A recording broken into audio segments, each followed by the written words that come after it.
India में हर 1 minute में 4 लोग हार्ट अटैक एक्सपीरियंस करते हैं, वो भी जानलेवा। पर लोगों ने इस दिल की कभी नहीं सुनी। पूछो क्यों? क्योंकि इन लोगों का एज ग्रुप 30 साल से 50 साल का था। वो चुनौती है heart attack. Heart attack, heart attack, the heart attacks, heart attack, अचानक हार्ट अटैक। ऐसे 8-10 हादसे देखने के बाद लोगों ने बेचारे इस दिल की अब जाके सुनी है। और चूंकि फिट लोगों को भी हार्ट अटैक्स आ रहे हैं, तो कहीं अगला नंबर आपका तो नहीं। डरो मत, ये साइंटिफिक और अवेयरनेस वीडियो है। पर सवाल ये है कि हाल फिलहाल यंग इंडियंस जो हार्ट अटैक से लगातार अपनी जान गंवा रहे हैं, क्या वो कोरोना वैक्सीन की वजह से है? क्या वो जिम जाने की वजह से है? या असलियत कुछ और ही है? और हाँ, What's one thing you would never do as a cardiologist? I would never. Last में इस बारे में भी बात करेंगे। सबसे पहले मेडिकल 3D एनिमेशन से समझो कि हार्ट अटैक होने पर एग्जैक्टली कौन सी नस में क्या हो रहा है। देखो, ये आपका हार्ट यानी दिल है और इसका काम है न्यूट्रिएंट्स और ऑक्सीजन रिच ब्लड को पूरी बॉडी में सप्लाई करना। और सप्लाई कैसे करेगा? इस तरीके से ब्लड को पंप करके। ये कुछ ऐसा ही है जैसे आपके घर में लगी हुई वाटर मोटर पानी को पंप करके ऊपर टंकियों में चढ़ाती है। खैर, आपके हार्ट का ये left ventricle main pumping chamber है। जब ये ऐसे कॉन्ट्रैक्ट करता है यानी पिचकता है, तो ब्लड इस एओर्टा से होता हुआ आपकी बॉडी में चला जाता है। ये एओर्टा और कुछ नहीं, बस लार्ज आर्टरी है। आसान भाषा में कहूँ तो आपके दिल से जुड़ा हुआ एक पाइप है जो आपकी बॉडी में खून भेजता है। मुद्दे की बात यह है कि एओर्टा से कनेक्टेड हैं ये कोरोनरी आर्टरीज जो वापस आपके हार्ट से जुड़ी हुई हैं। और आपके दिल ने जस्ट अभी जो ब्लड पंप किया था, वो ही न्यूट्रिएंट्स और ऑक्सीजन रिच ब्लड वापस इन कोरोनरी आर्टरीज से आपके हार्ट तक पहुंचेगा और आपके हार्ट मसल्स को हेल्प करेगा ना फंक्शन करने में। अरे, घर में जो मोटर लगी है वो तो भाई बिजली से चल रही है और पानी को टंकी में भेज रही है, लेकिन हार्ट तो बिजली से नहीं चलेगा। तो इसके पंपिंग मैकेनिज्म को मेंटेन करने के लिए ये ऑक्सीजन और nutrients rich blood in coronary arteries के थ्रू वापस हार्ट की मसल्स को मिल जाता है ताकि दिल धड़कता रहे। इतना समझ आ गया तो अब ये भी समझो कि हार्ट अटैक के टाइम एग्जैक्टली होता क्या है। हार्ट अटैक के समय ये जो कोरोनरी आर्टरीज हैं, ये ब्लॉक हो जाती हैं। बस इनके ब्लॉक होने को ही हार्ट अटैक बोला जाता है, क्योंकि कोरोनरी आर्टरीज बंद हो जाएंगी तो धीरे धीरे हार्ट मसल्स को ऑक्सीजन ना मिलने से हार्ट मर जाएगा। उससे पूरी बॉडी में ब्लड और ऑक्सीजन नहीं पहुंचेगा और इवेंचुअली इंसान की डेथ हो जाएगी। यहाँ तक आपको ये तो समझ आ गया कि पूरी दुनिया में हार्ट अटैक सिर्फ एक कारण की वजह से हो रहा है, जो है एथेरोस्क्लेरोसिस। घबराओ मत, मेडिकल लैंग्वेज में इन आर्टरीज के ब्लॉक होने को ही एथेरोस्क्लेरोसिस बोल दिया जाता है। पर इस वीडियो के टाइटल को मद्देनजर रखते हुए अभी भी हमें ये पता लगाना है कि आजकल यंग इंडियंस में ये आर्टरीज आखिर क्यों ब्लॉक हो रही हैं। देखो, ये आपकी कोरोनरी आर्टरी है, इसमें ये ब्लड फ्लो हो रहा है, लेकिन इंसान की कुछ हरकतों की वजह से यहाँ आर्टरीज की वॉल्स पे ऐसे फैटी सब्सटेंसेस इकट्ठे हो जाते हैं जिसे प्लेक बोलते हैं। इस प्लेक की वजह से आपकी आर्टरीज नैरो हो जाएंगी और आपकी हार्ट मसल्स तक ना के बराबर खून पहुंच पाएगा। हार्ट अटैक के मैकेनिज्म को बेटर समझाने के लिए मैं कुछ रियल लाइफ एग्जांपल्स को साथ लेके चलता हूँ। 10 अगस्त 2022 को कॉमेडियन राजू श्रीवास्तव को जिम में हार्ट अटैक आता है और धीरे धीरे मार्केट में खबर फैल जाती है कि भैया जिम मत जाओ, जिम जाने से तो हार्ट अटैक्स आ रहे हैं। लेकिन क्या इस बात में जरा भी सच्चाई है? नो।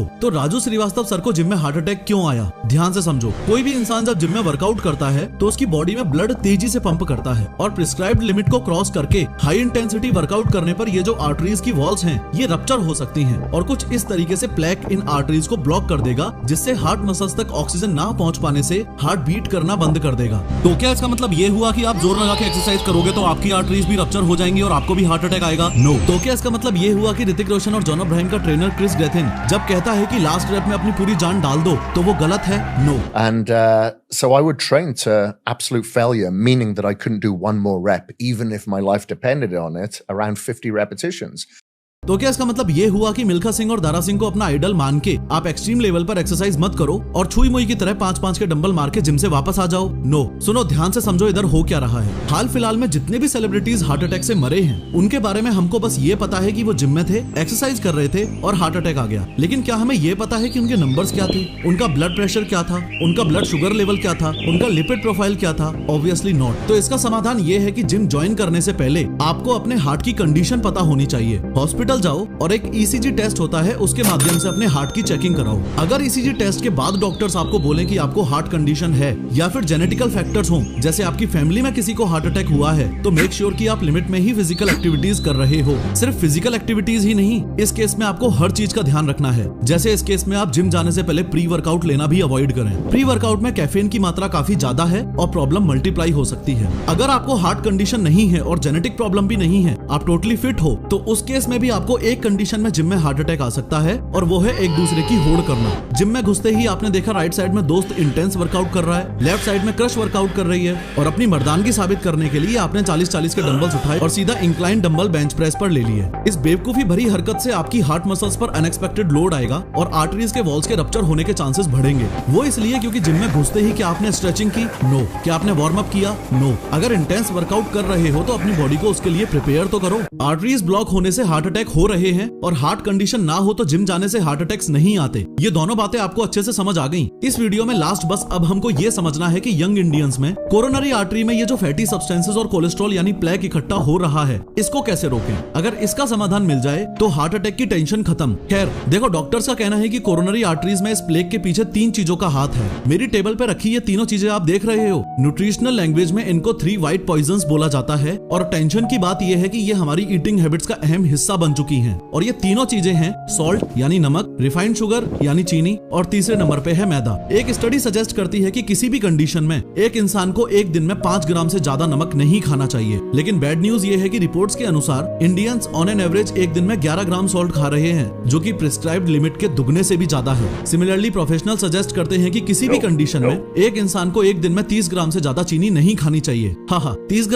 ग्राम तो हम 2 बार की चाय में निपटा देते हैं। और रही बात मैदा की, तो मैदा तो लिटरली आपके डाइजेस्टिव सिस्टम में चिपकता है। न्यूट्रिशनल लैंग्वेज में मैदा को ग्लू ऑफ द गट बोला जाता है। कारण यह है कि मैदा में कोई न्यूट्रिशनल और फूड वैल्यू तो है नहीं, क्योंकि इसकी प्रोसेसिंग के टाइम फाइबर्स तो निकाल लिए जाते हैं। इसे खाते ही जाके ये आपके इंटेस्टाइन में चिपकेगा, आपके डाइजेस्टिव सिस्टम को स्लो डाउन करेगा वो अलग और फैट बढ़ाएगा वो अलग। अरे मैदा तो फिर भी प्योरली कचरा है। आयुर्वेदा में तो ये तक भी मेंशन्ड है कि रेगुलर बेसिस पर तो व्हाइट राइस और गेहूं भी नहीं खाना चाहिए, क्योंकि इनके भी रेगुलर कंजम्पशन से मेद रोग और ओबेसिटी बढ़ने के फुल चांसेस रहते हैं। इस पॉइंट को बायोलॉजिकली आप ऐसे समझो कि जब आप शुगर और एक्सप्रेस कार्बोहाइड्रेट्स कंज्यूम करते हो, जैसे processed fruit juices, cold drinks, मिठाइयाँ और प्रोसेस्ड शुगर एक्सेट्रा, तो आपकी बॉडी में शुगर लेवल अचानक से ऊपर जाता है। लेकिन उस समय बॉडी को इतने शुगर की नीड है नहीं, तो बॉडी इंसुलिन सिक्रीट करना शुरू कर देती है, जो उसे फैट में कन्वर्ट कर देता है। यही कारण है कि बाबा रामदेव आपको इतने सालों से चिल्ला चिल्ला के समझा रहा है कि इस गुलाब जामुन और बंगाली मिठाई का 95% आपकी बॉडी के अंदर जाके फैट में ही कन्वर्ट होना है। और अगर आप लगातार खाओगे तो बाहर से देखने में तो सिर्फ 8 मंथ्स प्रेग्नेंट दिखोगे, लेकिन अंदर से पेनक्रियाज में सूजन आएगी और ग्रेजुअली डायबिटीज के रास्ते भी खुल जाएंगे। सॉल्ट, शुगर और मैदा की बुराइयां सुनने के साथ आप ये भी अच्छे से समझ लो कि अमेरिकन या दूसरे देश वाले कोई दूध के धुले हुए नहीं है। मॉडर्न लाइफस्टाइल ही ऐसी है कि पूरी दुनिया ही कचरा खाने में लगी हुई है। लेकिन फिर भी इंडियंस को हार्ट अटैक इसलिए ज्यादा आ रहे हैं क्योंकि इंडियंस के साथ जेनेटिक इश्यूज भी हैं। हमारे जेनेटिक प्री डिस्पोजिशन की वजह से इंडियंस में हार्ट अटैक के चांसेस वेस्टर्न कंट्रीज के मुकाबले 3 गुना ज्यादा है, जापानीज के मुकाबले 6 गुना ज्यादा है और चाइनीज के मुकाबले 20 गुना ज्यादा है। कहने का तात्पर्य ये है कि हम ऑलरेडी एक लोडेड गन है और उसको stressful life, smoking, alcohol, improper sleep, नमक, चीनी और मैदा वाली वेस्टर्न लाइफस्टाइल के साथ कंबाइन किया जाए तो दिल पे गोली चलेगी ही चलेगी। रही बात कोरोना वैक्सीन की, तो कई स्टडीज में ये बात सामने आई है कि जिन जिन लोगों को mRNA वैक्सीन लगी थी, उनमें से काफियों में हार्ट इश्यूज नोटिस किए गए हैं। लेकिन ऐसे हार्ट इश्यूज जो बहुत रेयर एंड माइन्यूट हैं और कंप्लीटली रिकवरेबल हैं, जिन्हें मेडिकल लैंग्वेज में मायोकार्डाइटिस बोलते हैं। कोरोना वैक्सीन लगने से किसी को हार्ट अटैक तक आ जाए, ऐसे केसेस सामने नहीं आए हैं। लेकिन अगर आप मुझसे पर्सनली पूछते हो कि मैं इस बात पर कितना भरोसा करूंगा, तो मेरा आंसर है रत्ती भर भी नहीं। ये $बिलियन मेडिकल इंडस्ट्री के ड्रग माफियाज आपके सामने वही रिपोर्ट्स और स्टडीज पुट करवाएंगे जिनसे इनको नुकसान ना पहुंचे। फाइनली आप समझ चुके हो कि हार्ट अटैक से बचने के लिए ये 6 रियली इंपॉर्टेंट बातें आपको ध्यान रखनी है। लेकिन इन सबसे ज्यादा जरूरी है ये 7वीं बात। कान खोल के सुनो, हार्ट एक्सपर्ट्स क्या बोल रहे हैं। What's one thing you would never do as a cardiologist? I would never smoke. I would never smoke anything. I would never smoke. I would never smoke. Smoke.